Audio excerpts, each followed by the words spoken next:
یہ بات ہے 8ویں صدی عیسوی کی۔ حضرت امام جعفر صادق نے اپنے بیٹے حضرت اسماعیل علیہ السلام کو نومینیٹ کیا، لیکن وہ ان کی زندگی ہی میں وفات پا گئے۔ امام جعفر صادق تک اثنا عشری بھی اور اسماعیلی بھی یہ فرق نہیں ہے کوئی بھی۔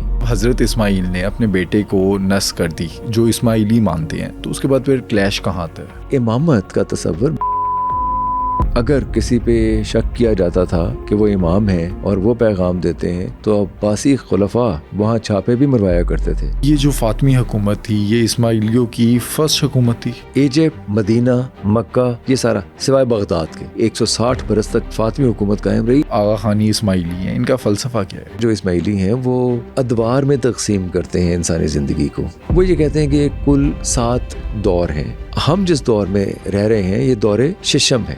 جو محمد بن اسماعیل ہیں ان کے بارے میں یہ تصور ہے کہ وہ مہدی ہیں، وہ دور ہفتم ہوگا جب وہ آئیں گے اور ہمیں ان سارے دکھوں سے نجات دلائیں گے۔ اسماعیلیوں کے روحانی پیشوا جب ہندوستان میں آئے تو ہندوستان کو انہوں نے کیا کچھ دیا؟ سب سے بڑی بات ہے آغا خان سوئم نے مسلم لیگ بنائی تھی۔ آغا خان سوئم تھے، انہوں نے اپنے بیٹے کی بجائے اپنے پوتے ہز ہائنس پرنس کریم آغا خان ان کو کیوں اپنا جانشین مقرر کیا تھا؟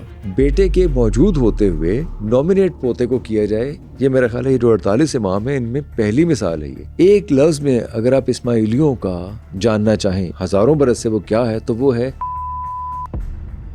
کیا آپ جانتے ہیں اسماعیلی لوگوں کی تاریخ ہے کیا؟ اسماعیلی اور اثنا عشری ان دو گروپس میں فرق ہے کیا؟ اسماعیلی امام ہندوستان میں کب اور کیوں آئے تھے؟ اور پرنس کریم آغا خان کی دنیا بھر میں کیا خدمات ہیں؟ یہ سب جانیے آج کے اس پوڈ کاسٹ میں۔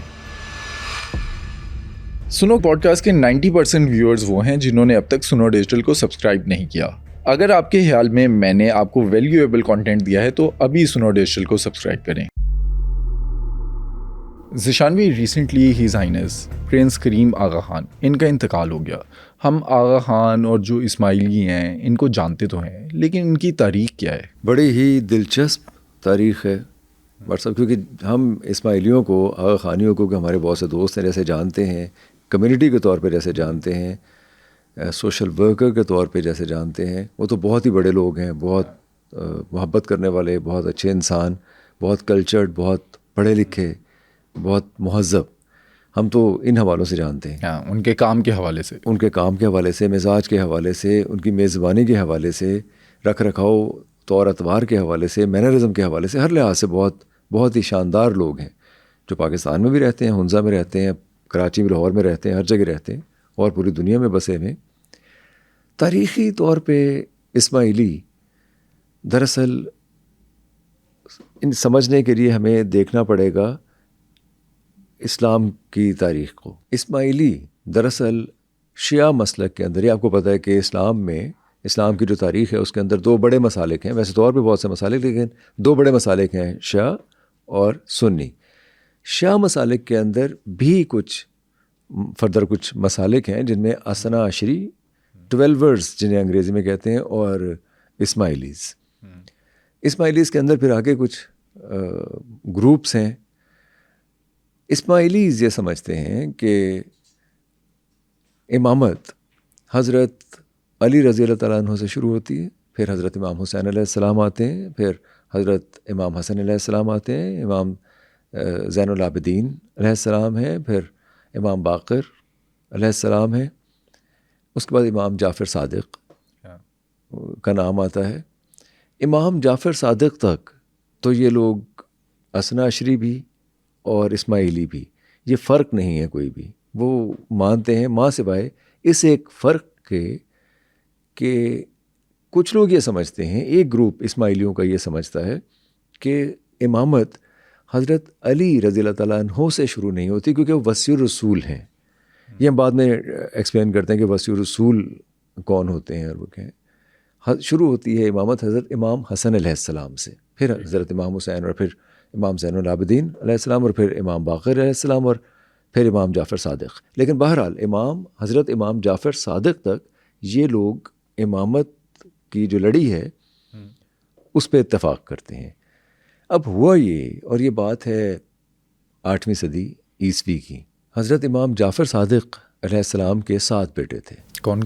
حضرت اسماعیل علیہ السلام، حضرت عبدالفتح، حضرت موسیٰ کاظم، حضرت دیباج، معروف دیباج ان کا نام تھا، حضرت اسحاق، حضرت علی عریض، یہ 7 بیٹے تھے ان کے۔ اچھا، ان میں سے 4 جو پہلے بیٹے تھے ان میں جانشینی کے معاملے پہ اختلاف بھی ہوا، ان کے اپنے اپنے گروپس بھی بنے، ان کے جو ماننے والے لوگ تھے انہوں نے اپنے گروپس کو آگے چلانے کی کوشش بھی کی۔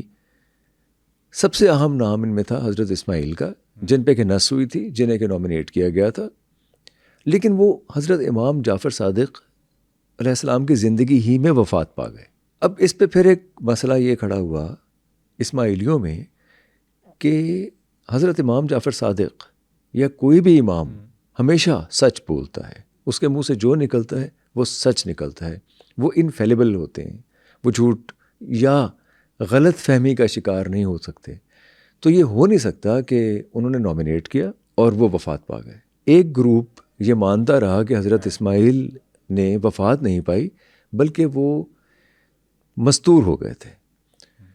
ایک گروپ یا کچھ لوگ یا کچھ مورخین، بعد میں آنے والے کچھ لوگ، وہ یہ کہتے ہیں کہ حضرت امام جعفر صادق کو خدا نخواستہ، میں اس میں نہیں، یہ مورخین کا کہنا ہے، وہ غلط یا صحیح میں کچھ کہہ نہیں سکتا، لیکن ان کا کہنا ہے کہ حضرت اسماعیل کے کچھ خلاف شریعہ کچھ ہوا یا کچھ غلطی ہوئی یا کچھ ایکسٹریمسٹ لوگوں کے ساتھ کچھ تعلقات ان کے قائم تھے، یا ایک قتل ہوا جس قتل کی پروٹیکشن کی ذمہ داری حضرت اسماعیل پہ تھی، وہ پوری نہیں ہو سکی۔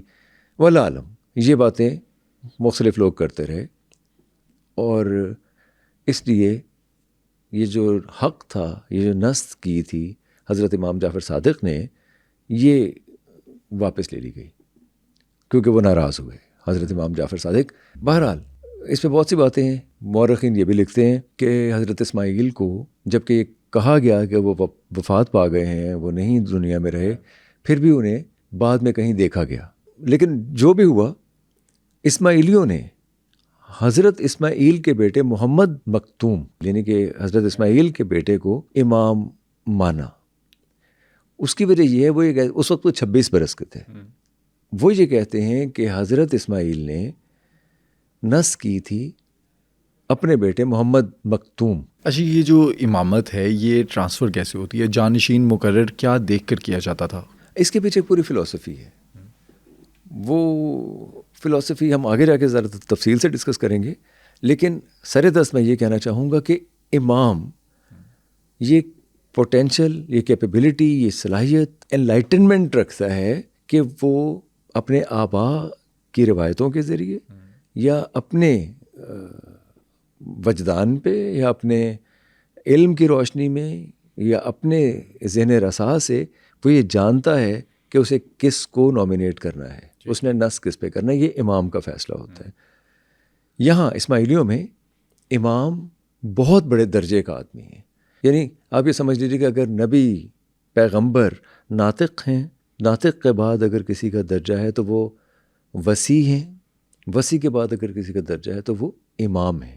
تو امام ان کے نزدیک بہت اہمیت کے حامل ہیں، ان کے منہ سے نکلا ہوا لفظ، ان کی کہی ہوئی بات، ان کا دیا ہوا پیغام اور ان کا دکھایا ہوا راستہ، وہ بہت اہمیت کا حامل ہے اسماعیلیوں کے لیے بھی اور اثنا عشری جو شیعہ ہیں ان کے لیے بھی۔ اچھا، جب حضرت اسماعیل نے اپنے بیٹے کو نص کر دی جو اسماعیلی مانتے ہیں، تو اس کے بعد پھر کلیش کہاں آتا ہے؟ کلیش آیا کہ جب اثنا عشری لوگوں نے، یعنی وہ اثنا عشری کہلوائے، اثنا عشری کا مطلب ہے 12 عربی میں، 12 کا مطلب جو 12 اماموں پہ یقین رکھتے ہیں۔ اثنا عشری نے یہ کہا کہ حضرت موسیٰ کاظم چھٹے امام ہیں، امامت کی لڑی وہاں سے چلنا شروع ہوئی اثنا عشری لوگوں کے لیے، جو کہ اب شیعہ مذہب کے اندر یعنی کہ 2 بڑے مسالک سامنے آئے، ایک تو اسماعیلی جو حضرت اسماعیل کے بیٹے محمد بن اسماعیل کو مان رہے ہیں امام، اور دوسری طرف اثنا عشری شیعہ جو حضرت موسیٰ کاظم کو، جو کہ امام جعفر صادق علیہ السلام کے بیٹے تھے، ان کو مان رہے ہیں، جو حضرت اسماعیل کے بھائی تھے، ان کو، جو حضرت اسماعیل کے بھائی تھے لیکن وہ ان کی دوسری بیوی سے تھے۔ یہاں یہ بھی ایک کلیش ہے کہ حضرت موسیٰ کاظم دراصل ایک حمیدہ نامی ایک کنیز کے وطن سے تھے، اور حضرت اسماعیل جو ہیں وہ ان کی پہلی بیوی سے تھے۔ یہ اور بات ہے کہ حضرت امام جعفر صادق نے اپنی پہلی بیوی کے ہوتے ہوئے دوسری شادی نہیں کی تھی، جیسا کہ ہم تاریخ میں بھی دیکھتے ہیں کہ حضرت صلی اللہ علیہ وسلم نے حضرت خدیجہ رضی اللہ عنہا کے ہوتے ہوئے دوسری شادی نہیں کی تھی۔ پھر ہم دیکھتے ہیں کہ حضرت علی رضی اللہ تعالیٰ عنہ نے حضرت بی بی فاطمہ رضی اللہ تعالیٰ عنہا کے ہوتے ہوئے دوسری شادی نہیں کی تھی۔ امام جعفر صادق نے بھی دوسری شادی نہیں کی تھی، وہ بعد میں کی جب ان کی پہلی بیوی کی وفات ہو گئی تھی۔ اس لیے عمر کا فرق بھی بہت زیادہ تھا حضرت اسماعیل کا اور حضرت موسیٰ کاظم کا۔ پھر ایک اور مسئلہ یہ تھا کہ امامت کا تصور بھائی سے بھائی کی طرف نہیں جا رہا تھا، امامت کا تصور باپ سے بیٹے کی طرف جا رہا تھا۔ تو اس لحاظ سے تو حضرت اسماعیل کے بیٹے محمد مکتوم جو تھے وہی امام قرار پائے، اور وہ 7ویں امام تھے۔ اچھا، اس ٹائم پہ حضرت امام جعفر جو ہیں وہ حیات تھے جب حضرت اسماعیل انتقال کر گئے، تو انہوں نے حضرت موسیٰ قاسم جو ہیں ان کو امامت جو ہے وہ ٹرانسفر نہیں کی؟ یہ کہا جاتا ہے کہ جب ایک دفعہ انہوں نے نسخ کر دی اس کے بعد اسے واپس نہیں کیا جا سکتا، لیکن پھر امام جعفر صادق انتقال کر گئے تھے۔ اس کے بعد امام محمد اسماعیل کے فرزند تھے امام محمد مکتوم، وہاں تک ہمیں پھر نظر آتی ہے یہ امامت کی لڑی جاتے ہوئے، لیکن اس کے بعد پھر ہمیں مستور امام نظر آتے ہیں۔ اچھا، ایک بات یاد رکھنے کی ہے اس میں، کیونکہ بنو عباس کا دور ہے بغداد میں، بنو عباس کے ساتھ مسلسل یہ ٹکرا رہے ہیں، اسماعیلی بھی یہ لوگ مسلسل ٹکرا رہے ہیں، اور انہیں پرسیکیوٹ بہت زیادہ کیا گیا، انہیں ہر جگہ پرسیکیوٹ بھی کیا گیا، وہاں بھی پرسیکیوٹ کیا۔ تو اس پرسیکیوشن کے نتیجے میں جو امام تھے وہ اپنے آپ کو چھپا لیا کرتے تھے، پیغام دیتے تھے، دعوت دیتے تھے، تبلیغ کرتے تھے، راستہ دکھا، سب کچھ کرتے تھے، اپنے زمانے کے ہادی تھے، لیکن وہ اپنے آپ کو چھپا لیا کرتے تھے۔ ہمیں بنو عباس کے دور میں پھر ایسے نظر آتا ہے کہ امام محمد مکتوم کے بعد بہت لمبے عرصے تک ہمیں جو امام ہیں وہ نظر نہیں آتے۔ یہ بھی ہوا کہ اگر کسی پہ شک کیا جاتا تھا کہ وہ امام ہیں اور وہ پیغام دیتے ہیں تو عباسی خلفاء وہاں چھاپے بھی مروایا کرتے تھے۔ امام کے بارے میں کہا جاتا ہے کہ وہ اپنے گھر بدلتے بھی رہتے تھے، کہیں ایک جگہ رہتے بھی نہیں تھے۔ اچھا، جو اس کی دوسری طرف جو حضرت موسیٰ قاسم کے ماننے والے لوگ ہیں ان کو پرسیکیوشن کا سامنا نہیں کرنا پڑا اس ٹائم پہ؟ نہیں، دیکھیے، شیعہ مسلک کو مجموعی طور پہ تو پرسیکیوشن کا سامنا بہت لمبے عرصے تک کرنا پڑا، جس میں اثنا عشری بھی تھے اور جس میں اسماعیلی بھی تھے، لیکن اسماعیلی تعداد میں بہت ہی کم تھے۔ اثنا عشری مسلسل کیونکہ امامت چل رہی تھی، اسے مان بھی رہے تھے، تو وہ تھوڑا ان سوسائٹیز کے ساتھ جہاں کہ وہ رہتے تھے مل کے بھی رہے۔ اور یہاں ایک اور فرق ہے جو ہم آگے چل کے ڈسکس کرتے ہیں کہ اسماعیلی اور اثنا عشری میں تھوڑا رجحان اور بغاوت کے عنصر کا بھی فرق تھا۔ یہ میں 8ویں صدی کی بات کر رہا ہوں، 8ویں صدی کی، کہ اس زمانے میں ہمیں نظر آتا ہے کہ اسماعیلی تھوڑے ملیٹنٹ بھی ہو گئے تھے، تھوڑے ایکسٹریمسٹ بھی ہو گئے تھے آگے چل کے، انہیں اپنے دفاع کے لیے بھی انہوں نے ہتھیار بھی اٹھائے، حسن بن صبا تک بات چلی گئی، پھر انہوں نے اپنی حکومت بھی قائم کی جسے فاطمید گورنمنٹ کہتے ہیں۔ اچھا، یہ جو مسلک ہے یہ حضرت اسماعیل کی وجہ سے ان کو اسماعیلی کہتے ہیں؟ ہاں جی، حضرت اسماعیل کی وجہ سے اسماعیلیہ کہتے ہیں، لیکن آپ کو حیرت ہوگی یہ سن کے کہ اسماعیلیوں کے بہت سے نام ہیں تاریخ میں جو وقتاً فوقتاً سامنے آتے رہے، اور ان ناموں کی کچھ وجوہات ہیں۔ یہاں ایک بات میں کلیئر کرتا چلوں، کچھ ایسے نام ہیں جو انہیں ملائن کرنے کے لیے بھی ان کے مخالفین کہا کرتے تھے۔ مثلاً ان کے نام ہیں باطنیہ، کرامتیہ، تعلیمیہ، فاطمیہ، سمیہ، حشیشیہ، نظاریہ، مستعملیہ، یہ ان کے نام ہیں سارے۔ کچھ نام تو ان کے کیریکٹرسٹکس کی وجہ سے ہیں۔ مثلاً جب انہیں باطنیہ یا باطنی یا باطن کو ماننے والا کہتے ہیں تو اس کے پیچھے پورے فلسفہ ہے۔ وہ کیا؟ وہ فلسفہ یہ ہے کہ اللہ تعالیٰ کا جو پیغام ہے جو حضرت صلی اللہ علیہ وسلم کے ذریعے یا انبیاء کے ذریعے جو ہم تک پہنچتا ہے، اس کے 2 پہلو ہیں۔ ایک تو وہ اوپری سطح پہ جو پیغام ہم جیسے اس کی فیس ویلیو پہ لیتے ہیں وہ ہے، لیکن اس کے باطن میں، اس کے اندر بھی اصل پیغام چھپا ہوا ہوتا ہے، اور وہی اصل پیغام انسان کے کردار، زندگی کے معاملات، اس کی روحانی کاوش، اس کی کاسمک سکیل پہ انسان کا خود کو اللہ کے ساتھ ایبسلیوٹ ریئلٹی کے ساتھ الائن کرنے کا مقصد چھپا ہوا ہوتا ہے. اس کو پانا بہت ضروری ہے. اگر آپ ظاہریت پہ رہ جائیں گے تو آپ اس باطن کے پیغام کو نہ انڈرسٹینڈ کر سکتے ہیں، نہ وہ آپ کی زندگیوں کے اندر تبدیلی لا سکتے ہیں. تو یہ ظاہر باطن والا مسئلہ آپ کو اسماعیلیوں کے اندر بہت واضح طور پہ چلتا ہوا نظر آئے گا. اچھا، ان کے جو نام تھے وہ ایک ہی ٹائم پر الگ الگ نام تھے یا وہ ٹائم کے ساتھ ساتھ ویری کرتے رہے؟ نہیں، ہرگز نہیں. ان کے نام وقت کے ساتھ ساتھ، میں نے عرض کیا نا، کچھ جیسے باطنیہ نام ہے، وہ تو جن لوگوں نے انہیں پرسیو کیا کہ یہ باطن کی بات کرتے ہیں، یہ انر میننگز کو پک کرنے کی بات کرتے ہیں، پھر اپنے معاملات کو طے کرتے ہیں، انہوں نے انہیں باطنی کہنا شروع کر دیا. فاطمی نام ان کا ظاہر ہے حضرت فاطمہ رضی اللہ تعالیٰ عنہا کی اولاد سے ہیں یہ سب لوگ. وہ سارے کا سارا خانوادہ ہے تو فاطمی اس لیے کہلائے.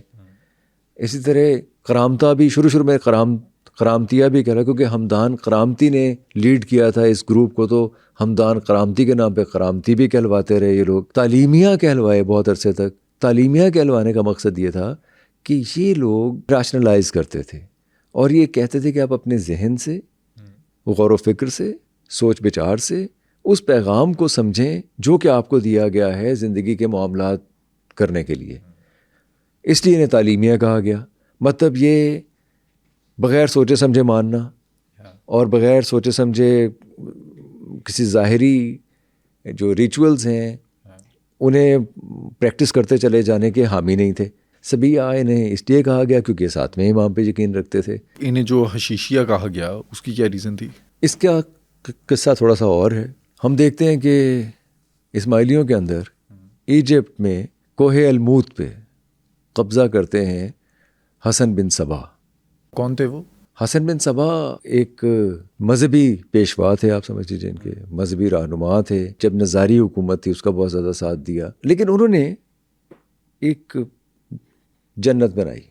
اب ہمیں کہاں سے پتہ چلتا ہے یہ ساری بات کا؟ ہمیں مارکو پولو سے پتہ چل رہا ہے.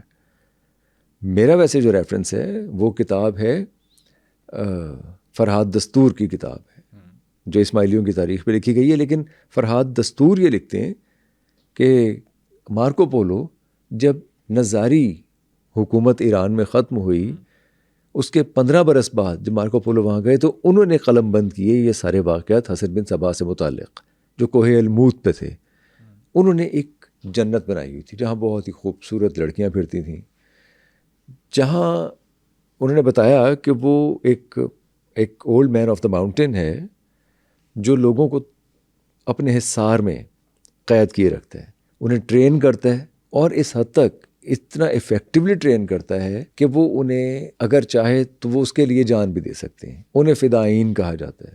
اگر وہ کہے کہ پہاڑ سے چھلانگ لگا دو، پہاڑ سے چھلانگ لگا دیں گے. اگر وہ کہے کہ کسی کو جا کے قتل کر دو تو جا کے قتل کر دیں گے. وہ انہیں ایک پوشن پلاتا ہے، وہ پوشن پی کے وہ جاتے ہیں. اچھا، اب یہ بات درست ہے، ہمیں تاریخ میں نظر آتی ہے. وہ حسن بن صبا یہ انکلکیٹ کیا کرتے تھے لوگوں کے اندر کہ بھئی یہ جو زندگی ہے یہ تو بہت عارضی ہے اور یہ دکھوں سے بھری ہوئی زندگی ہے. یہاں تو کچھ پھر بھی آپ بہت لطف اٹھاتے ہو اس زندگی کا، کتنی عزیز ہے آپ کو یہ زندگی، لیکن اگر آپ یہ قتل کرتے ہیں یا اگر آپ یہ قربانی دیتے ہیں تو آپ کو جو زندگی ملے گی اس کا جو تصور ہے وہ اس سے کئی گنا زیادہ خوبصورت ہوگا. لیکن اس میں جو ٹرک تھا وہ ٹرک تھا کہ وہ بڑے بڑے کنگز، پرنس، شہزادے یا لارڈز حسن بن صبا سے ڈرتے تھے، old man of the mountain سے ڈرتے تھے، کیونکہ وہ کسی کو بھی قتل کروا سکتا تھا، وہ کسی کو بھی مروا سکتا تھا. حسن بن صبا نظاری اسماعیلیوں میں سے تھے، اس لیے انہیں حشیشیہ کہا گیا. اچھا، حشیشیہ یعنی وہ پوشن جو تھا وہ حشیش تھا جو پلاتے تھے یا جس کی وجہ سے وہ فدائین حملے کرتے تھے. اور یہ ساری بات ہمیں مارکو پولو سے پتہ چلتی ہے جب وہ وہاں گیا، اس نے لکھا، تو اس سے ان کا نام حشیشیہ پڑا. یہ امام عبد المہدی کے بعد کا دور ہے جب ویسٹرن ایجپٹ کے اوپر فاطمی حکومت قائم ہو چکی ہے، لیکن ایسٹرن ایجپٹ پہ ہمیں حسن بن صبا نظر آتے ہیں کوہ الموت پہ. اچھا، حسن بن صبا کے مقاصد کیا تھے اس ٹائم پہ؟ سیاسی مقاصد بھی تھے اور معاشی بھی. سیاسی مقاصد تو یہ تھے کہ دنیا میں مختلف لوگ اکٹھے ہو رہے تھے، جن میں تاتاری بھی تھے اور بھی بہت سے جنگجو اکٹھے ہو رہے تھے. تو حسن بن صبا کا خیال تھا کہ وہ بہت سے لوگوں کو جو شہزادے یا بادشاہ یا آس پاس کی ریاستوں کے لوگ ہیں ان سے فوج اور مدد بھی لیں گے. جیسے کہا جاتا ہے کہ لوئس 14 سے انہوں نے کہا تھا کہ آپ ہمیں فوج دیں. اس طرح سے نذرانے اور پیسہ طاقت اکٹھی کرنے کے لیے بھی انہوں نے جو یہ سب کیا کہ خوف کی ایک علامت بنا کے اپنے آپ کو پیش کیا کہ اگر یہ نہیں ہوگا تو وہ کہتے نہیں تھے لیکن یہ کہ وہ قتل کروا دیں گے. لیکن ہوا یہ کہ کوہ الموت کو ادھر جب منگولوں کو خطرہ محسوس ہوا تو منگولوں نے ہلاکو خان کو بھیجا اور ہلاکو خان نے کوہ الموت کو پہ قبضہ کر لیا. حسن بن صبا کا کیا بنا؟ حسن بن صبا تو طبعی موت فوت ہو گئے تھے، لیکن ان کا جو دیا ہوا ایک میکینزم تھا، یعنی فدائین پیدا کرنا اور ایسے فدائین پیدا کرنا جو کسی کو بھی قتل کر سکتے ہیں، اور اگر وہ کسی کو قتل کریں گے تو انہیں بہت خوبصورت دنیا، زیادہ بہتر دنیا ملے گی. یہ تصور ایکچولی حسن بن صبا سے ہی اسماعیلیوں کے سر تھونپا گیا. میں یہ سمجھتا ہوں کیونکہ بعد والے تو اسماعیلی پھر ادھر ادھر ہو گئے. جب فاطمی دور کا ختم ہوا، فاطمی دور ایران کے اندر ان کا دور ختم ہوا، تو پھر جب بھی ان کے اوپر حملے ہوئے، جب بھی ان پہ اٹیک ہوا اس طرح، جب یہ زیر عتاب آئے تو یہ مستور ہونا شروع ہو گئے، پھر سامنے نہیں آتے تھے. اچھا، یہ جو قتل کرتے تھے یہ کن لوگوں کا کرتے تھے؟ بڑے بڑے لوگوں کا. مارکو پولو یہ لکھتا ہے کہ 60,000 لوگ تھے ان کے فدائین، 60,000 لوگ. کچھ لوگ 40,000 بھی لکھتے ہیں حسن بن صبا کے. پھر منگولوں کو خطرہ تھا، ایک منگول بادشاہ کو خطرہ تھا فدائین سے، جس کے لیے اس نے پھر ہلاکو خان کو، ہلاگو خان لکھا ہوا ہے، ہلاکو خان کو بھیجا اس کا قلع خمہ کرنے کے لیے. اچھا، یہ منگولوں سے زیادہ طاقتور تھے؟ زیادہ طاقتور تو نہیں تھے، لیکن منگولوں کے ہاں ایسا کوئی رواج نہیں تھا یہ فدائین کا اور خود کو مار دینے والا اور خود کو مار کے کوئی بڑی جنت حاصل کر لینے والا، اور اس کے لیے وہ کسی کو بھی، ایک عام آدمی، ایک عام فدائی اٹھ کے کسی کو بھی قتل کر سکتا ہے. اور وہ ٹارگٹ کیا کرتے تھے بڑے لوگوں کو تاکہ زیادہ خوف پھیلایا جا سکے، زیادہ بڑی دھاک بٹھائی جا سکے مین آف دا ماؤنٹین کی، حسن بن صبا کی. حسن بن صبا کے بعد جو فدائین تھے ان کا کیا بنا؟ وہ حسن بن صبا کی حد تک ہی تھے، ختم ہو گئے، بعد میں ختم ہو گئے. یہ جو نظاری تھے یہ کون لوگ تھے؟ یہ 2 گروپس تھے، نظاریہ اور مستعالیہ. آپ کو یاد ہوگا ہم نے شروع میں بات کی کہ نظاریوں کا یہ خیال تھا کہ حضرت علی رضی اللہ تعالیٰ عنہ پہلے امام ہیں، لیکن مستعالیہ نے یہ کہا کہ حضرت علی وصی ہیں، حضرت امام حسن پہلے امام ہیں. ایک تو وہ تصور تھا جہاں ان کا تھوڑا سا کانفلکٹ تھا. لیکن آگے آ کے جو سیاسی سطح پہ ہمیں نظر آتا ہے 11ویں صدی میں جب امام عبد المہدی نے مراکش کے اندر اسماعیلیوں کی حکومت قائم کی، فاطمی حکومت قائم کی. اچھا، یہ جو فاطمی حکومت تھی یہ اسماعیلیوں کی فرسٹ حکومت تھی؟ ایک ہی حکومت بنی ہے ان کی جس نے تقریباً 160 برس تک راج کیا ہے. راج بھی کیا بہت زیادہ کلچرلی اور بہت زیادہ پولیٹیکلی، بہت انٹلیکچولی، ایستھیٹیکلی بہت کچھ دیا ہے انہوں نے اس علاقے کو. اچھا، علاقہ کون سا تھا؟ ایجپٹ، سیریا، مدینہ، مکہ، یہ سارا سوائے بغداد کے، یہ سارے علاقے پہ فاطمی حکومت قائم رہی، 160 برس تک قائم رہی. اور یہ 909 سے ہمیں نظر آتا ہے 1171 تک یہ حکومت قائم رہی. اس حکومت کے دوران میں مستنصر باللہ جو تھے وہ ظاہریہ فرقے کے 8ویں امام تھے. ان کی وفات کے بعد ان کے وزیر نے سیاسی ریشہ دوانیوں کے بلبوتے پہ مستعالیہ فرقے کے شخص کو یہ حکومت دے دی، امامت نہیں، حکومت دے دی. امامت کس کے پاس تھی؟ امامت فاطمیوں کے پاس تھی. امامت ویسے ہی چل رہی تھی. ہوتا یہ ہے کہ جب کچھ ظاہری امام آتے ہیں، اگر کوئی پرسیکیوشن ہوتی ہے، اگر کوئی لڑائی جھگڑا ہوتا ہے یا کوئی ایسی سیاسی اپہیول کا سامنا کرنا پڑتا ہے تو ہمیں وہ مستور نظر آنا شروع ہو جاتے ہیں جو امام ہیں، سامنے نہیں آتے. اور ان کا پھر تاریخ میں بھی پتہ نہیں ہوتا کہ وہ مستور ہیں، ظاہری ہیں.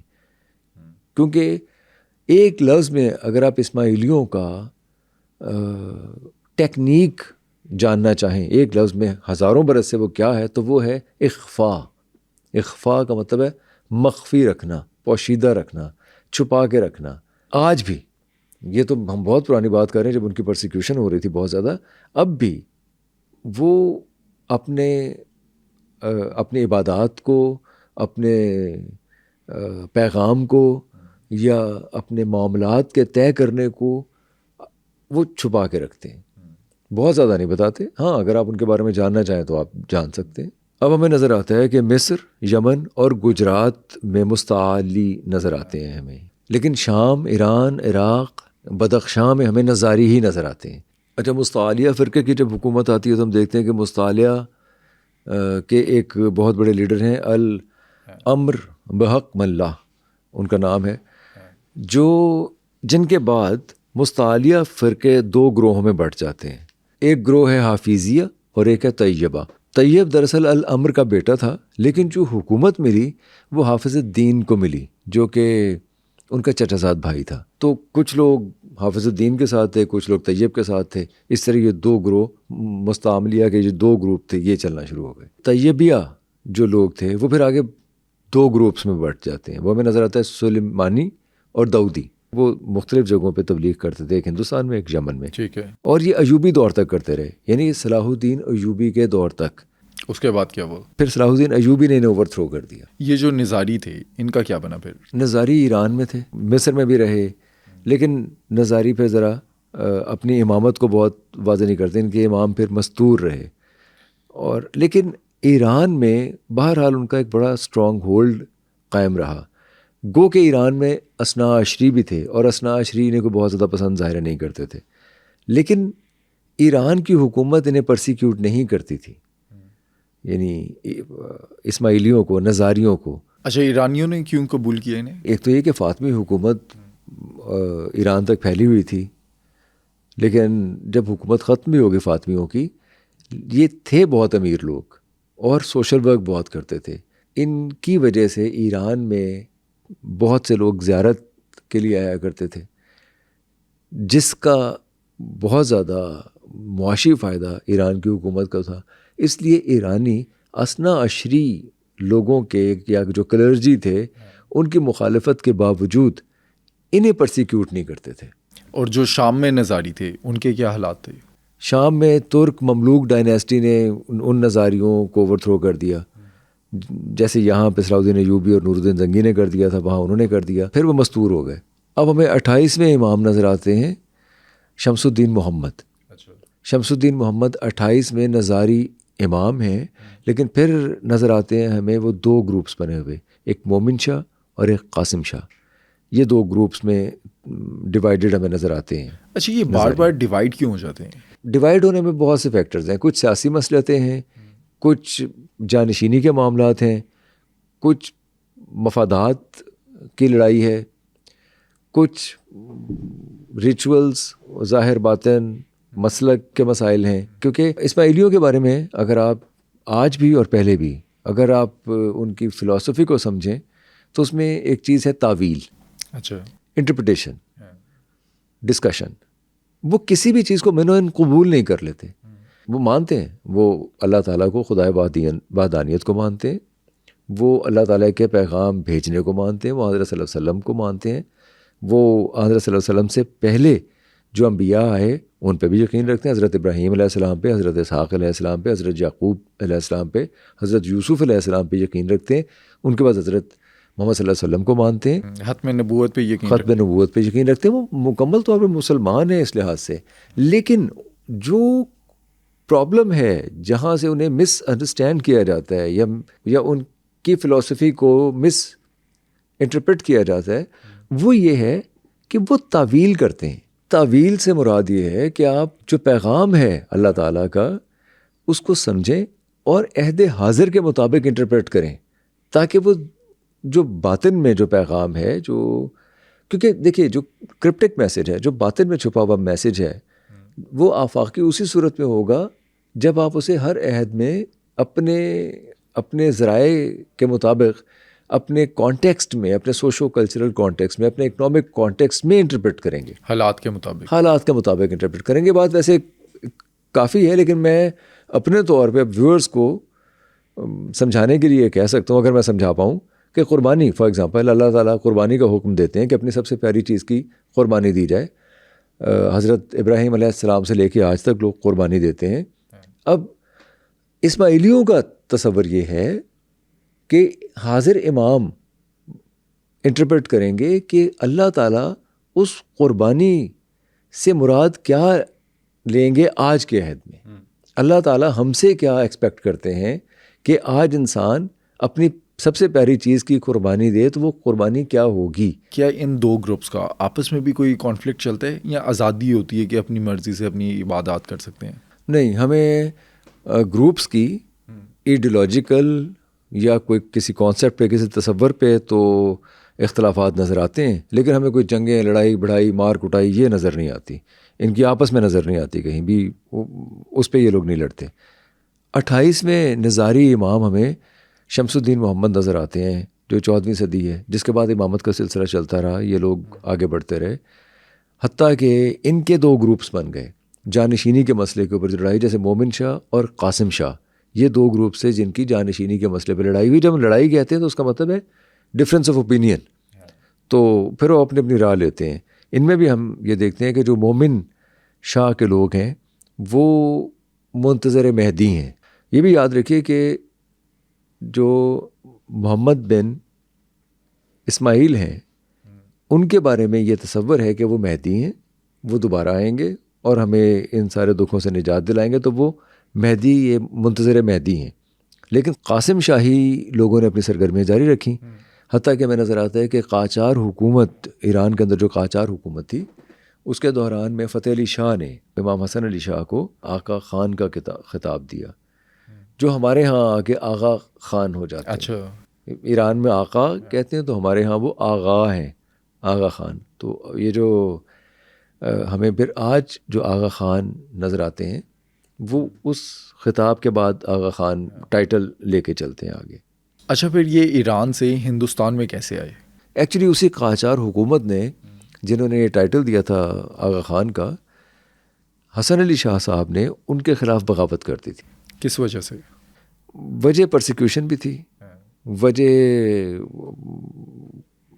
بد انتظامی بھی تھی, اتھارٹیرینزم بھی تھا جو انہیں پسند نہیں تھا, یا اسماعیلیوں کو پسند, نظاری جو لوگ تھے انہیں پسند نہیں تھا. ان کے خلاف انہوں نے بغاوت کی, ایک مناسب کوئی اور بہتر آلٹرنیٹیو پیش کرنے کی کوشش کی, لیکن خیر انہیں شکست ہو گئی تھی. اس میں شکست ہوئی, انہیں ایران چھوڑنا پڑا اس پرسیکیوشن کے نتیجے میں. وہ افغانستان آ گئے. افغانستان آنے کے بعد اس وقت تک ہندوستان میں برطانوی حکومت قائم ہو چکی تھی. انہوں نے برطانوی راج کے ساتھ تعلقات قائم کیے, جس کے بعد پھر ایسے تھا ہسٹری. اچھا, یہ ہندوستان کے اندر کس کس جگہ آ کر آباد ہوئے؟ قاسمی نظاری جو لوگ ہیں وہ ہمارے ہاں بھی وہی ہیں. وہ قاسمی نظاری ہی ہیں جو یہاں ہندوستان کے اندر ہیں. وہ ہنزا میں ہیں, گلگت بلتستان میں ہیں, پورے میں کراچی میں ہیں, لاہور میں ہیں, خیبر پختونخوا میں ہیں, اور اس طرح پورے ہندوستان میں ہیں. ایجپٹ میں ہیں, ایسٹ شام میں ہیں, ایسٹ افریقہ میں ہیں, مراکش میں ہیں, تیونس میں ہیں, ہر جگہ ہیں. اچھا, یہ جو ہمارے ہاں آغا خانی اسماعیلی ہیں, ان کا فلسفہ کیا ہے؟ ہمارے ہاں جو آغا خانی ہے ان کا بھی, یا اسماعیلیوں کا اوور آل جو تاریخی طور پہ دیکھیں تو ہمیں وہ نیو پلیٹنزم سے بہت متاثر نظر آتے ہیں. دراصل پلیٹو کا ایک تصور تھا کہ جب کائنات بنی اس میں جو ایک ایبسلیوٹ ریئلٹی ہے, جسے گاڈ کہیں, اللہ تعالیٰ کہیں, انہوں نے سب سے پہلے سول بنائی, پھر انٹلیکٹ بنائی, اور پھر پیئرز میں چیزوں کو بنایا, پھر نیچے منرلز اور ارتھ اور یہ سب بنائے گئے, اور اینڈ پہ انسان آتا ہے. ان کا کہنا یہ ہے کہ انسان کے اندر بھی دو سٹرینڈز ہیں جو کہ مسلسل برسرے پیکار ہیں, جیسے کہ پوری کائنات کے اندر ہیں. جیسے کہ تھیسس اور اینٹی تھیسس سے چیزیں آگے بڑھتی ہیں, تو وہ انسان کے اندر بھی ہیں.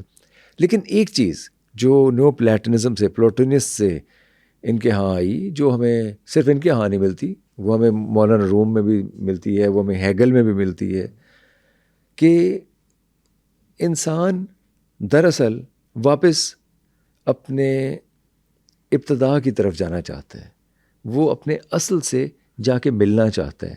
اس اصل سے نہ مل سکنے کی وجہ سے وہ ایلینیشن کا شکار ہے، وہ سکون میں نہیں رہتا. وہ سکون اسے واپس جا کے ہی ملے گا، اور اس کے لیے وہ مسلسل پاپڑ بیلتا رہتا ہے. یہ فلسفہ تھا جو پلیٹو کا تھا، اور پھر نیو پلیٹنزم میں بھی ہمیں یہ چیز نظر آتی ہے. اچھا، یہی کیونکہ گریک کے اثرات بہت زیادہ تھے، یہی ہمیں نظر آتا ہے اسماعیلیوں کے ہاں، جو کہ انہوں نے وہیں سے بورو کیا. وہ یہ کہتے ہیں کہ اللہ تعالیٰ وہ پیغام بھیجتے ہیں، وہ پیغام رسول کے ذریعے آتا ہے، رسول کے ذریعے وہ پیغام ملتا ہے وسیع کو، جو وسیع ہیں. وہ وسیع یہ پوٹینشل رکھتے ہیں، یہ کیپیبلٹی رکھتے ہیں کہ وہ اس پیغام کو بتا سکیں، سمجھا سکیں، جیسے دنیا کو بتا سکیں. جیسے تاریخ میں بہت سے پیغمبر ہیں، کچھ بہت بڑے جو پیغمبر ہیں ان کے ساتھ وسیع ہمیں نظر آتے ہیں. جیسے حضرت شیش علیہ السلام نظر آتے ہیں، جیسے اسماعیل علیہ السلام نظر آتے ہیں، جیسے سام علیہ السلام نظر آتے ہیں، ہارون علیہ السلام نظر آتے ہیں جو حضرت موسیٰ کے ساتھ تھے. پھر ہمیں حضرت علی رضی اللہ تعالیٰ عنہ نظر آتے ہیں. تو یہ وسیع ہیں. وسیعوں سے جو پیغام ہے وہ ملتا ہے امام کو. وہ امام اپنے اندر اتارتا ہے، اس کو سمجھتا ہے، اس پہ غور و فکر کرتا ہے. امام اپنے عہد کی روشنی میں لوگوں تک پہنچاتا ہے. اس لیے امام کی اہمیت بہت زیادہ ہے اسماعیلیوں کے ہاں، آغا خانیوں کے ہاں. اچھا، اسی طرح سے جو اسماعیلی ہیں وہ ادوار میں تقسیم کرتے ہیں انسانی زندگی کو. کیسے؟ وہ یہ کہتے ہیں کہ کل 7 دور ہیں، جس میں ہم جس دور میں رہ رہے ہیں یہ دور ششم ہے. امام مہدی جن کے وہ منتظر ہیں وہ دور ہفتم ہوگا جب وہ آئیں گے، اور امام مہدی آ کے ہمیں یہ جو آلائشیں ہیں، جو زندگی کے دکھ اور تکلیفیں ہیں یا جبر ہے، ظلم ہے، اس سے ہمیں نجات دلائیں گے حضرت امام مہدی. تو وہ جو امام مہدی کا تصور ہے وہ دور ہفتم کا تصور ہے، وہ اسماعیلیوں کا تصور ہے، اثنا عشریوں کا بھی یہ تصور ہے. لیکن ان کے لیے امام مہدی اسماعیل ہیں، ان کے لیے امام مہدی مہدی ہیں، جو کہ موسیٰ کاظم کے آخری صاحبزادے ہیں. اچھا، اب یہ جو 2 گروپس ہیں، ایک اثنا عشری اور ایک اسماعیلی، ان کی عبادات جو ہیں وہ کیسے فرق ہیں؟ ایک چیز پہ تو دونوں متفق ہیں، وہ ہے امام. امام کی بات ان کے لیے حرف آخر ہے، اور امام کا پیغام اس پہ ہر صورت عمل ہوتا ہے. اثنا عشری ریچولز یا احکامات کی، جیسے کہ ہمارے ہاں مستعمل ہیں احکامات، ان کی پابندی، مثلا وہ نماز پڑھتے ہیں، یا وہ زیارت بھی کرتے ہیں، حج بھی کرتے ہیں، روزے بھی رکھتے ہیں. وہ جو عبادات ہیں اسلام کی، وہ سبھی عبادات کو پورا کرتے ہیں. اسماعیلی ان عبادات کو اپنے طریقے سے ادا کرتے ہیں لیکن وہ اپنے طریقے سے کرتے ہیں. مثلا یہ کہ وہ امام کے پیغام کو، جو کہ اللہ تعالیٰ کے پیغام کی روشنی میں انٹرپریٹ کیا گیا ہے، ان کے لیے وہ زیادہ اہم پیغام ہے اسماعیلیوں کے لیے. دوسرا، اور ایک خاص وقت پہ پڑھتے ہیں، 2 نمازیں پڑھتے ہیں اور پوری دنیا میں پڑھتے ہیں. وہ قرآن پاک کی مختلف صورتوں کو پڑھتے ہیں، جیسے کہ اثنا عشری بھی پڑھتے ہیں. پھر یہ کہ اب ان کا جماعت خانہ ہے، وہ عبادت خانہ نہیں کہتے، وہ جماعت خانہ کہتے ہیں. جماعت خانہ بنیادی طور پہ کوئی سماجی گیدرنگ کا بھی ایک جگہ ہے، وہ تبلیغ کی بھی جگہ ہے، وہ اپنے معاملات کے حل ڈھونڈنے کی بھی ایک جگہ ہے. اچھا، اب یہ جو اسماعیلیوں کے روحانی پیشوا جب ہندوستان میں آئے تو ہندوستان کو انہوں نے کیا کچھ دیا؟ ہندوستان میں سب سے بڑی بات ہے، آغا خان سوئم نے مسلم لیگ بنائی تھی، آپ کو یاد ہوگا. اور مسلم لیگ یعنی مسلمانوں کی ہندوستان کے اندر اگر کوئی آواز تھی تو وہ مسلم لیگ ہی تھی. صدر بھی رہے. اس کے علاوہ جو تحریک پاکستان ہے، اس دوران ان کا کنٹریبیوشن بہت زیادہ تھا، خاص طور پہ معاشی اعتبار سے. پھر پاکستان بننے کے بعد آغا خان کی طرف سے بہت زیادہ کنٹریبیوشن ملا پاکستان کو، کیونکہ پاکستان نوزائیدہ جب ملک تھا تو کچھ تھا نہیں پاکستان کے پاس. ہندوستان سے جو پیسہ ملنا تھا وہ بھی نہیں مل رہا تھا، اور کوئی ایسے تعلقات، سفارتی تعلقات ہمارے نہیں تھے پاکستان کے کہ وہ باہر سے تجارت یا کوئی بھی فوری طور پہ تو کوئی ایسا نہیں تھا. آغا خان واحد آدمی تھے جو کہ گلوبلی جانے جاتے تھے اور پاکستان کے بہت بڑے خیر خواہ تھے. ایک تو یہ ہوا جو انگریز کے رہتے ہوئے اور انگریز کے جانے کے بعد انہوں نے جو کچھ کیا. لیکن ہمیں یہ نظر آتا ہے کہ چاہے آج کا ہندوستان ہے چاہے پاکستان یا دنیا بھر میں آغا خان کے جو ہاسپٹلز ہیں, جو ان کے کلچر, ہیریٹیج, ہسٹری کی کنزرویشن کے اوپر جو وہ کام کر رہے ہیں, وہ جو کمیونٹی سروس کر رہے ہیں دنیا بھر میں, جہاں جہاں انسانیت کو ضرورت ہے اپنے دکھوں کا مداوع کرنے کے لیے, آپ کو آغا خان فاؤنڈیشن یا آغا خان کی آرگنائزیشنز ہر جگہ نظر آئیں گی دنیا بھر میں.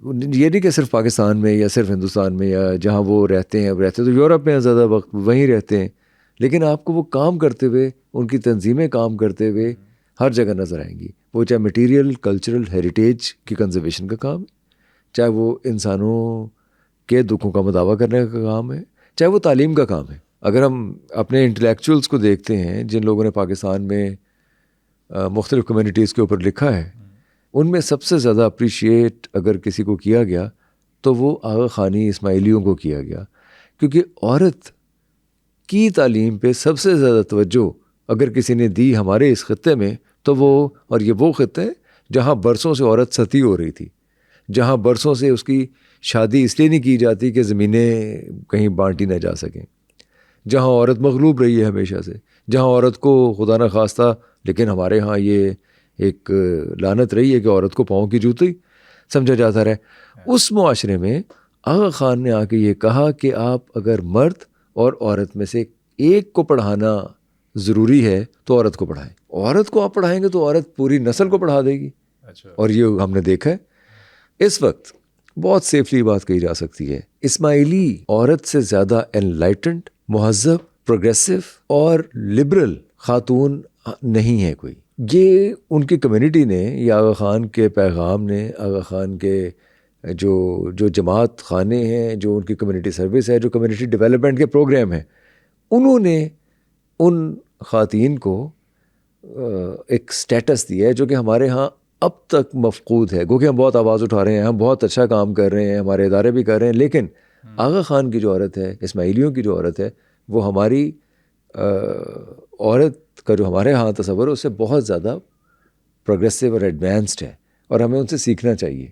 اچھا, یہ جو آغا خان سوئم تھے, انہوں نے اپنے بیٹے کی بجائے اپنے پوتے ہز ہائنس پرنس کریم آغا خان, ان کو کیوں اپنا جانشین مقرر کیا تھا؟ اچھا, یہ ویسے پہلی دفعہ نہیں ہوا. وہ تو ہم دیکھتے ہیں کہ یہ سلسلہ شروع ہی یہاں سے ہوا کہ حضرت امام جعفر صادق نے اپنے بیٹے کو جب نامنیٹ کیا تو وہ وفات پا گئے تو ان کا بیٹا آگے بنا. ہاں, لیکن یہ ضرور ہے کہ بیٹے کے موجود ہوتے ہوئے نامنیٹ پوتے کو کیا جائے, یہ میرا خیال ہے یہ جو 48 امام ہیں ان میں پہلی مثال ہے یہ.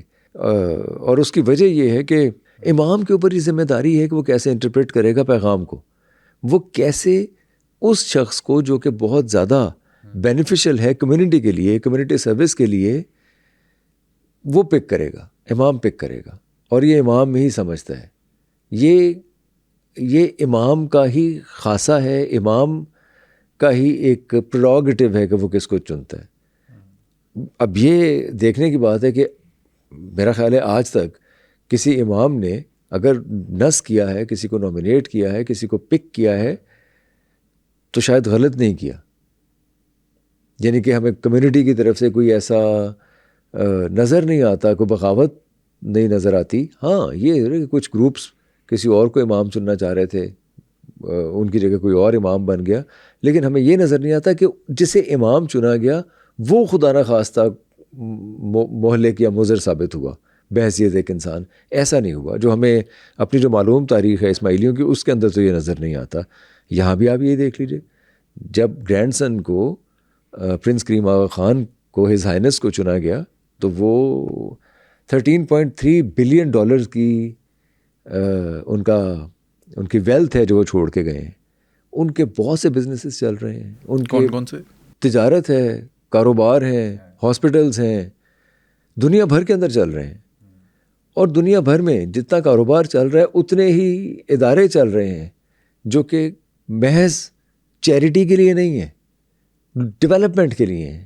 جو ہمیں سیکھنا ہے آغا خان سے وہ یہ ہے، یا اسماعیلیوں سے جو ہم نے سیکھنا ہے وہ یہ ہے کہ وہ حضرت صلی اللہ علیہ وسلم کا جو اصول تھا کہ آپ کلہاڑی دیں، آپ صرف مدد کر کے بٹھا نہ دیں. انہوں نے کمیونٹی کو ڈیولپ کیا ہے اور پوری دنیا کے اندر وہ ادارے کام کر رہے ہیں جو انسانیت کی بہبود کے لیے تو کام کرتے ہی کرتے ہیں، انسانوں کی کیپیسٹی بلڈنگ کرتے ہیں. وہ ادارے لوگوں کو اس قابل بناتے ہیں کہ وہ بنی نوع انسان کے لیے ہیلپ فل ہو سکیں. لالچ، طمع، حرص، غیبت، بغض، کینہ، میں نے ذاتی طور پہ، پڑھنے کی بات تو دوسری ہے، میں نے ذاتی طور پہ ان لوگوں کے اندر نہیں دیکھا. کیا سمجھے آپ؟ میں یہ سمجھتا ہوں کہ ان کی بچپن سے ہی گرومنگ ایسی ہے کہ وہ خوف کے اوپر بنیاد نہیں رکھتے. تعلیم کی یا تربیت کی بنیاد خوف پہ نہیں رکھتے، وہ راشنل تھنکنگ پہ رکھتے ہیں، سوچنے سمجھنے پہ رکھتے ہیں، اچھے برے کو جاننے میں رکھتے ہیں. اچھا، ان میں ایک اور چیز ہے کہ میں نے آج تک نہیں دیکھا کوئی اسماعیلی جو ہے وہ کوئی غریب ہو. یہ بہت بڑی بات ہے، بہت ہی اچھی بات ہے. آپ کو کوئی بھکاری نظر نہیں آئے گا. آپ ہنزا چلے جائیں یا اسماعیلیوں کے کسی بھی ایسی جگہ پہ جہاں وہ رہتے ہیں، کوئی بھکاری نظر نہیں آئے گا. لوگ آپ کو بھوکے ننگے مانگتے لوٹ مچاتے ہوئے نظر نہیں آئیں گے. ہمارے ذاتی مشاہدے کی باتیں ہیں کہ لوگ اپنا موبائل بھول گئے، وہ اپنا پیسہ بھول گئے، وہ اپنی کوئی جمع پونجی کو قیمتی چیز بھول گئے، انہیں وہی مل جائے گی. وہ خود ہی پیچھے پھرتے ہوئے آپ کو دے جائیں گے کہ آپ کی چیز تھی. اور اگر آپ ان کا شکریہ ادا کریں گے تو ناراض ہوں گے کہ اس پہ شکریہ کی کیا بات. یا آپ کا کوئی 10 لاکھ روپے، 20 لاکھ روپے، یا آپ کا آئی فون، یا یہ اب آپ بھول گئے تھے، آپ آئے، میں واپس کرنے آیا ہوں، تو اب شکریہ کس بات کا. یہ ہمارے عام مشاہدے کی باتیں ہیں. کمیونٹی سروس کی آپ نے بات کی، 2.5% زکوٰۃ ہے. اسلام مانگتا ہے نا زکوٰۃ. آپ لوگ جاتے ہیں بینکوں میں، جا کے آپ یکم رمضان سے پہلے بتا دیتے ہیں جی یہ ہے میرا سرٹیفکیٹ ہے، جی میرے نہ کٹنا. ٹھیک ہے، آپ اپنے طور پہ اگر دینا چاہتے ہیں دیتے ہوں گے، میں کسی کو جج نہیں کر رہا. لیکن میں یہ بتا رہا ہوں پھر ہمارے معاشرے کے اندر وہ سب کچھ نظر آنا چاہیے. اگر ہم 2.5% زکوٰۃ دے رہے ہیں یا ٹیکس دے رہے ہیں یا اپنی آمدن میں سے کچھ دے رہے ہیں تو وہ نظر تو نہیں آتا، کیونکہ لوگ تو لوٹ کھسوٹ کر رہے ہیں.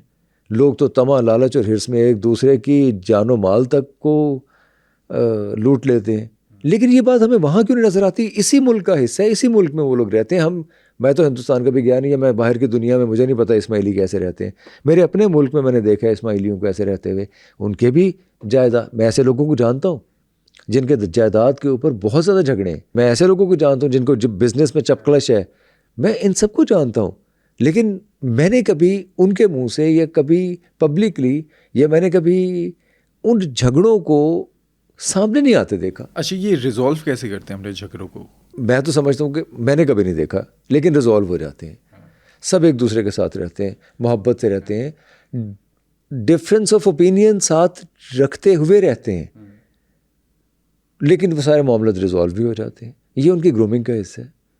یہ جماعت خانوں میں جاتے ہیں، جماعت خانے کے اندر یہ سارے معاملات طے ہو جاتے ہیں. اچھا، یہ جو فلاحی کام کرتے ہیں ان کے لیے پیسہ کہاں سے آتا ہے؟ فنڈنگ کہاں سے آتی ہے؟ ایک تو بزنسز ہیں جو بہت زیادہ چل رہے ہیں، ہر طرف پوری دنیا میں چل رہے ہیں. ڈالرز میں، پاؤنڈز میں کمایا جاتا ہے، وہاں سے ہر طرف لگایا بھی جاتا ہے.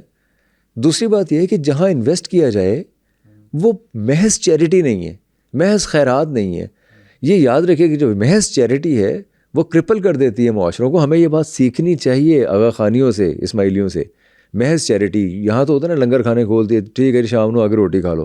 ٹھیک ہے، میں اس کو جج نہیں کرنا چاہتا، لیکن بھئی آپ اسے اس قابل بنائیں اس شخص کو کہ وہ اپنی روٹی خود کما سکے. وہ کہ میں نے کیوں کھانا ہے. فار ایگزامپل ہمارے ہاں آج سے کوئی 10 15 20 برس پہلے تک میٹیریل کلچر ہیریٹیج کو پرزرو کرنے کا کوئی تصور ہی نہیں تھا. آج ہم دیکھتے ہیں کہ آغا خان فاؤنڈیشن کے ساتھ مل کے پورے پاکستان میں جگہ جگہ جو قلعے ہیں، پرانے قلعے، جیسے میں مثال دوں گا شگر کے قلعے کی، اسے انہوں نے کنزرو کیا ہے. میں بلتت فورٹ کی مثال دوں گا، التت فورٹ کی مثال دوں گا. میں کراچی کے اندر ایسے بہت سے ادارے ہیں جنہیں ریوائیو کیا گیا. لاہور کے اندر آپ قلعے کو دیکھ لیجئے. آپ کے قلعے میں جو کام ہو رہا ہے، دنیا کی سب سے بڑی پکچر وال بن رہی ہے. سمر پیلس کے اندر جو کام ہو رہا ہے, جو حویلیوں کے اوپر کام ہو رہا ہے, اس میں سب میں آغا خان فاؤنڈیشن کام کر رہی ہے. ایون کہ مسجد وزیر خان میں ہم دیکھیں, مسجد وزیر خان ہے, شیش محل ہے, ہر جگہ آغا خان فاؤنڈیشن کام کر رہی ہے. اب کام کیا کر رہی ہے؟ میٹیریل کلچرل ہیریٹیج کو کنزرو کر کے, ریوائیو کر کے اٹریکٹ کرنا ہے دنیا کو کہ وہ آئیں دیکھیں, اور اس میں ظاہر ہے وہ آئیں گے تو پیسہ خرچ کریں گے, ہوٹلنگ پہ بھی کریں گے, ٹکٹ بھی لیں گے, وہ ٹرانسپورٹیشن کو بھی استعمال کریں گے, وہ فیسٹیوٹیز بھی کریں گے, تو پیسہ آئے گا نا. اس پیسے سے آپ نیشن بلڈنگ کریں, کمیونٹی بلڈنگ کریں. آغا خان فاؤنڈیشن اس طرح انویسٹ کرتا ہے اور اس طرح سے کماتا ہے اور اس طرح سے لے کے چلتے ہیں چیزوں کو. اچھا, یہ جو اسماعیلی ہیں پاکستان میں, لاہور میں, کراچی میں, یہ کام کیا کرتے ہیں؟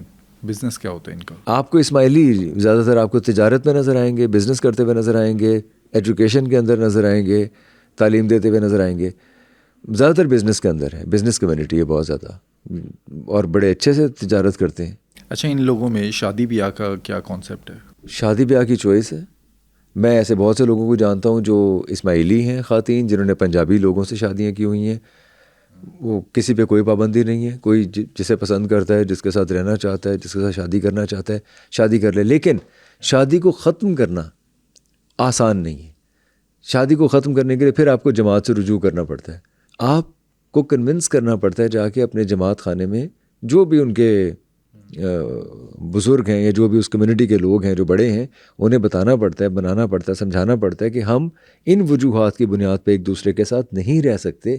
پھر وہ فیصلہ کرتے ہیں کہ آیا رہ سکتے ہیں یا نہیں رہ سکتے. اچھا, ان کے جو امام ہیں وہ تو یورپ کے اندر ہیں, جو لوکل لیول پہ مقامی سطح کے اوپر ان کا کوئی لیڈر ہوتا ہے جو بتاتا ہے, جو گائیڈ کرتا ہے انہیں؟ لیڈر ہوتے ہیں. وہ لیڈر 3 سال کے لیے ہوتا ہے, ہر جماعت خانے میں ہوتا ہے, اور امام کے پیغام کو وصول کرتا ہے, اس پیغام کو لوگوں تک پہنچاتا ہے ایک خاص وقت پہ. جیسے فار ایگزامپل شام 7 بجے یا 6 بجے جو بھی وقت رکھا ہوتا ہے انہوں نے, اس پہ تمام لوگ اس جماعت خانے میں آتے ہیں, پہنچتے ہیں, اپنے معاملات ڈسکس کرتے ہیں, انسپریشن لیتے ہیں, گائیڈنس لیتے ہیں, رہنمائی لیتے ہیں, امام کے پیغام کو سنتے ہیں. اور وہ شخص جو سیکنڈ ان کمانڈ ہے ٹو امام, وہ 3 برس کے لیے ہوتا ہے, 3 برس بعد وہ بدل جاتا ہے, اور اس پیغام کو پہنچاتے ہیں وہ لوگ. اچھا, اس کو نومینیٹ کون کرتے ہیں؟ اچھا, اس کا طریقہ یہ ہے کہ لوگ تجویز پیش کرتے ہیں اور امام نامینیٹ کرتے ہیں. ان مطلب جو تجویز ریکمینڈڈ نام ہوتے ہیں, ان ناموں میں ان کی قابلیت ظاہر ہے, اس کی بنیاد پہ, عقیدے کی بنیاد پہ, ان کا کام کی بنیاد پہ, ظاہر ہے پچھلی زندگی میں جو کام کرتے رہے ہیں وہ اس جماعت خانے کے لیڈر بننے تک, اس کی بنیاد پہ امام نامینیٹ کرتے ہیں. کیا امام کو پتہ ہوتا ہے اس بندے کے بارے میں؟ یہ ضروری نہیں ہے کہ امام ذاتی طور پہ جانتے ہوں, لیکن ظاہر ہے کچھ لوگوں کو ذاتی طور پہ جانتے بھی ہوں گے, جہاں وہ فار ایگزامپل اگر سوئٹزرلینڈ میں ہیں یا یورپ کے کسی اور ملک میں, امریکہ میں, اور وہاں نامینیٹ کرنا ہے جماعت خانے میں کسی لیڈر کو, تو یقیناً جانتے ہوں گے.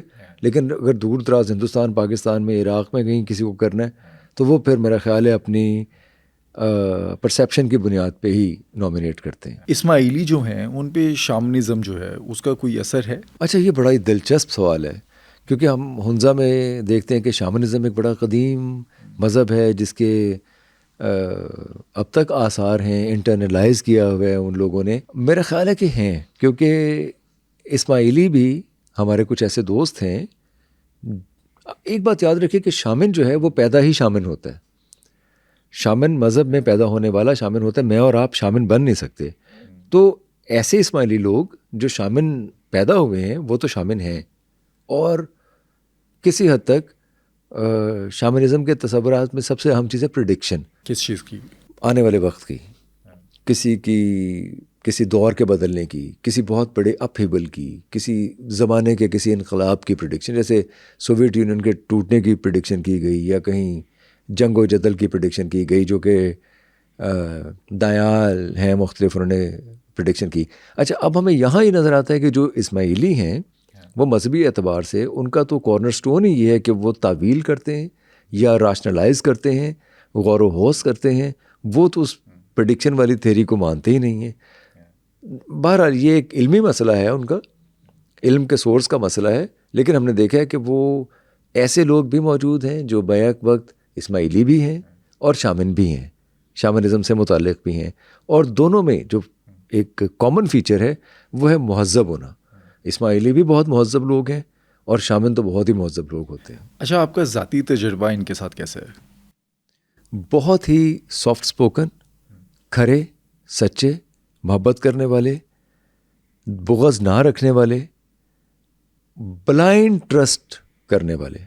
آپ پہ بھی کریں گے اور آپ ان پہ آنکھیں بند کر کے ٹرسٹ کر سکتے ہیں. اسماعیلی جو لوگ ہیں، جو آغا خانی ہیں، وہ چاہے لاہور میں رہ رہے ہیں، چاہے کراچی میں، چاہے ہنزا میں. میرے تو بہت سے دوست ہیں اور ان کے اندر کوئی بناوٹ نہیں ہے، ان کے اندر کوئی مقابلے بازی کا کوئی رجحان نہیں ہے ان کے اندر آپ کے ساتھ یا کسی کے ساتھ بھی. زندگی میں آگے بڑھتے ہیں، آگے بڑھنا چاہتے ہیں دوسرے کی ٹانگیں کھینچے بغیر. وہ آلائشیں، وہ علتیں جو انفارچونیٹلی ہمارے معاشرے میں مجموعی طور پہ موجود ہیں اور ہم بہت ایماندار اپنے آپ کو ثابت کرتے ہوئے، بتاتے ہوئے، ہر وقت ایمانداری کا راگ الاپتے ہوئے ہم ان آلائشوں پہ، ان علتوں پہ قابو نہیں پا سکے. اسماعیلیوں میں وہ علتیں ہمیں نظر نہیں آتی. آج کے پوڈ کاسٹ میں تو ہم نے اسماعیلی کمیونٹی کی تاریخ کو سمجھا، لیکن پاکستان سمیت دنیا بھر میں جو آغا خان کمیونٹی کی خدمات ہیں اس پر ہم انہیں سلام پیش کرتے ہیں.